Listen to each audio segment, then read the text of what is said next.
Software engineering की playlist में अब हम बात करने जा रहे हैं test drivers and test stubs के बारे में। ये बहुत ही इंपॉर्टेंट कॉन्सेप्ट है, मोस्ट इंपॉर्टेंट कॉन्सेप्ट है सॉफ्टवेयर इंजीनियरिंग में। तो एग्जाम के पॉइंट ऑफ व्यू से इंपॉर्टेंट है, तो बहुत अच्छे तरीके से इसको समझिएगा और अपने कॉन्सेप्ट को क्लियर करिएगा। प्लेलिस्ट नहीं एक्सेस कर पा रहे हो तो डिस्क्रिप्शन में लिंक अवेलेबल है, नोट्स का भी लिंक अवेलेबल है, तो वहां से जाके एक्सेस कर सकते हो। तो चलो इसके कॉन्सेप्ट को क्लियर करते हैं।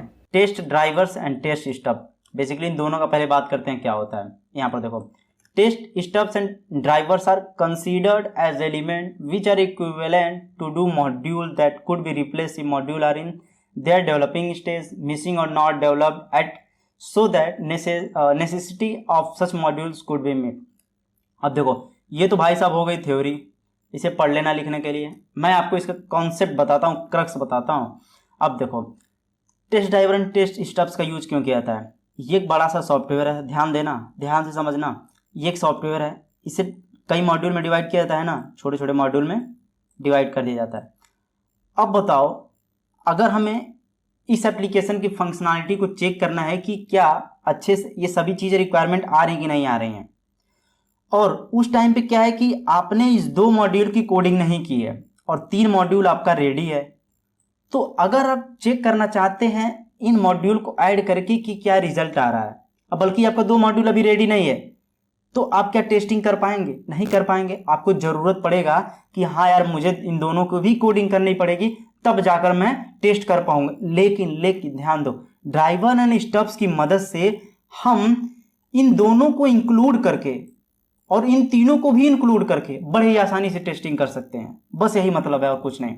यानी कि हमें ऐसी फंक्शनैलिटी प्रोवाइड करता है कि अगर आपके किसी मॉड्यूल का कोड रेडी नहीं है या आपका वो मॉड्यूल अभी स्टिल डेवलपमेंट फेज में है, वो डेवलप नहीं है, तो उसको भी ऐड करके, उसकी फंक्शनैलिटी को ऐड करके, बाकी मॉड्यूल जो आपके रेडी हैं उनको ऐड करके हम लोग टेस्टिंग कर सकते हैं।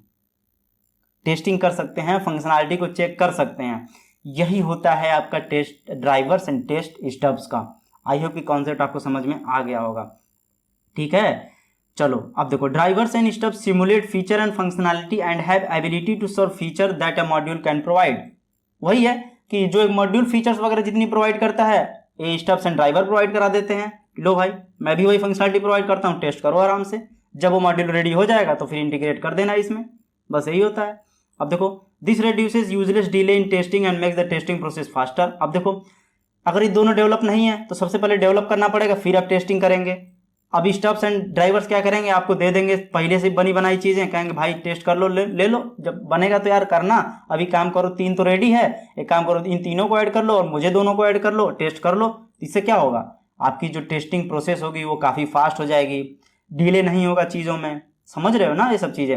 अब देखो, stubs are mainly use in top down integration testing. ध्यान देना, स्टब जो होता है वो टॉप डाउन इंटीग्रेशन टेस्टिंग में यूज होता है, ये बहुत ही इंपॉर्टेंट है। और ड्राइवर जो होता है ये बॉटम अप इंटीग्रेशन टेस्टिंग में यूज होता है। ये ध्यान देना भाई, ये काफ़ी इंपॉर्टेंट है। स्टब याद रखना है, टॉप डाउन में यूज होता है, और ड्राइवर जो होता है वो बॉटम अप में आपका यूज होता है इंटीग्रेशन टेस्टिंग में। ये ध्यान देना, दस increasing the efficiency of testing process. और जो भी टेस्टिंग प्रोसेस होती है उसकी इफिशियंसी को ये लोग इंक्रीज कर देते हैं। आई होप कि चीज़ें आपको अच्छे समझ में आ गई होंगी। तो चलो अब नेक्स्ट बात करते हैं हम लोग स्टब्स की। अभी मैंने दोनों को मिक्स करके बताया आपको, अब मैं इसका अच्छे से, मैंने बताया था कि मैं डीप में बताऊंगा आपको, तो मैं आपको अच्छे से इसका कॉन्सेप्ट क्लियर करवा देता हूँ। ये देखो, stubs are developed by software developers to use them in place of module. जो स्टब्स होता है उसे डेवलप किया जाता है डेवलपर्स के थ्रू। ध्यान देना, स्टब जो होता है उसे डेवलपर के थ्रू डेवलप किया जाता है। ठीक, और क्यों डेवलप किया जाता है, एक मॉड्यूल के लिए, प्लेस ऑफ मॉड्यूल। यानी कि अगर कोई मॉड्यूल आपका रेडी नहीं है, ठीक है, वो अभी वर्किंग फेज में है, उसकी डेवलपमेंट चल रही है, तो उस मॉड्यूल को हम लोग डेवलप कर देते हैं स्टब्स को यूज करके फॉर टेस्टिंग पर्पस। ठीक है, if the respective module are not develop, मतलब अगर वो मॉड्यूल डेवलप नहीं रहता है तो उसी का हम लोग स्टब बना देते हैं। मिसिंग इन डेवलपिंग स्टेज और unavailable currently while top down testing of modules. वही है जो मैंने बताया, यानी कि टॉप डाउन टेस्टिंग में, टॉप डाउन इंटीग्रेशन टेस्टिंग में अगर हम टेस्टिंग कर रहे हैं, हो सकता हो वहां पर कोई मॉड्यूल अभी कोड ना किया गया हो उस मॉड्यूल का, तो हम स्टब्स की मदद से उस मॉड्यूल को यहाँ पे ऐड कर देते हैं और टेस्टिंग को परफॉर्म कर लेते हैं। क्योंकि अगर हम मॉड्यूल यहाँ पे ऐड नहीं करेंगे तो आगे की कैसे चीज़ें काम करेंगे, यानी कि ये मॉड्यूल रखना ही जरूरी है। अगर ये मॉड्यूल, अगर मान लो ये मॉड्यूल की कोडिंग नहीं की है, समझ रहे हो ना, एक कंपनी में यार डिफरेंट लोग होते हैं, सबकी स्पीड सेम नहीं होती है, तो मान के चलो अगर इस मॉड्यूल का प्रोग्रामर कोड ही नहीं किया है और इसका सबका कोड हो गया है और इसका भी कोड हो गया है, तो जब तक इसे बीच में ऐड नहीं करोगे तब तक आगे तुम बढ़ ही नहीं पाओगे। फॉर एग्जाम्पल के लिए अब व्हाट्सएप जैसी एप्लीकेशन है, अगर मान लो आपका लॉगिन पेज वाला मॉड्यूल अभी रेडी नहीं है तो कैसे आप मेन पेज पे चले जाओगे, यानी कि स्प्लैश स्क्रीन बनी है और ये आपका नहीं बना है लॉगिन पेज, मेन पेज बन गया है और स्प्लैश स्क्रीन बन गई है और आपका लॉगिन पेज नहीं बना है, ठीक है, तो आप कैसे रीडायरेक्ट हो जाओगे, कैसे टेस्टिंग करोगे, यानी कि ये लॉगिन पेज आपको दे देगा स्टब्स, कहेगा लो भाई मैं एक लॉगिन पेज बनाकर आपको दे दे रहा हूँ और उसके बाद टेस्टिंग करो, जब लॉगिन पेज बन के रेडी हो जाएगा तब फिर इंटीग्रेट कर देना।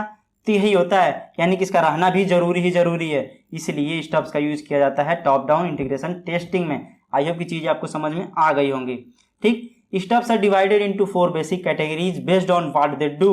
अब देखो, सोज द ट्रेस्ड मैसेज। अब देखो यार, ये थ्योरी है, आप पढ़ लेना, जो चीज़ें मैंने बताई ना वही चीज़ें यहाँ पे दी मैं रिपीट नहीं करूंगा। और ये देखो टॉप डाउन का मैंने एग्जांपल लिया ना, ये टॉप डाउन में यूज होता है। ठीक, अब बात करते हैं ड्राइवर्स की। अब देखो, driver serve the same purpose as stub. Stubs का ही मेन कॉन्सेप्ट है और इसमें कुछ नहीं है, इसे आप पढ़ लेना। बस इतना बता देता हूँ, बॉटम अप में यूज किया जाता है, नीचे से ऊपर बॉटम अप इंटीग्रेशन टेस्टिंग भी मैंने बता दिया आपको। ठीक है, तो बॉटम अप इंटीग्रेशन टेस्टिंग में यूज किया जाता है। एग्जांपल के लिए देख लो, अगर कोई वेबसाइट है, उसका लॉगिन पेज है, होम पेज है, वेबसाइट का है, प्रोफाइल सेटिंग है, साइन आउट का पेज है, इसमें से मान लो कोई एक मॉड्यूल की कोडिंग रेडी नहीं है, ठीक है, एक मॉड्यूल रेडी नहीं है, तो उस मॉड्यूल के ड्राइवर हम लोग लिख देंगे, ड्राइवर रीडिंग कर देंगे, उसके बाद आपकी टेस्टिंग शुरू कर देंगे, ड्राइवर यहाँ पे लगा देंगे। ठीक है, मान लो ये मॉड्यूल रेडी नहीं है, इसका मैं यहाँ पे ड्राइवर लगा दूंगा और ये एक्चुअल जो मॉड्यूल रहेंगे ऐसे मैं आपका टेस्टिंग कर लूंगा बॉटम टेस्ट इंटीग्रेशन टेस्टिंग में। ठीक, आई होप कि ड्राइवर एंड स्टब्स आपको अच्छे समझ में आ गए होंगे।